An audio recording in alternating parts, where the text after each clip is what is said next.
जातनी मूर्ति बनावे माई के सुनय धनिया हो। कोई गड़बड़ी तो बता दी हमके सुनय कनिया हो।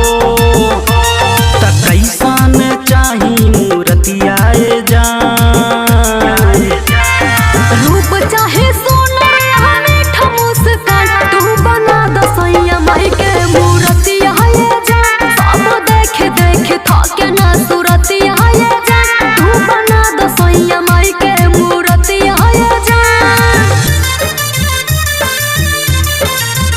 तू बना दसैया माई के मूर्तिया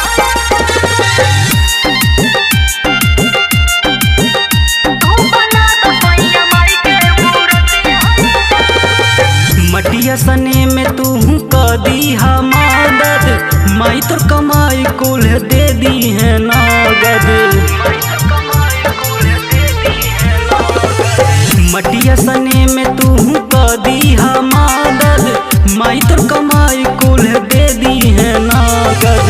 तोहर के लाके देम पानिया हो काहे के तोहर बानी कानिया हो।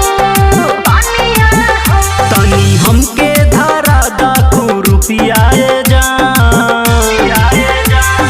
रूप चाहे सोना मीठा मुस्कान तू बना दसैया माई के मूर्तिया जान। सब देख देख थके ना सूरतिया जान तू बना दसैया माई के मूर्तिया जान।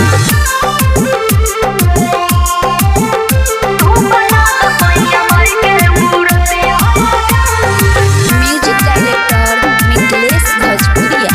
तू बना दसैया माई के मूर्तिया मूर्ति बना के हम कदे हम रेडी मैया के नाक धनिया दीहा तू छेदी। मूर्ति बना के हम कदे हम रेडी मैया के नाक धनिया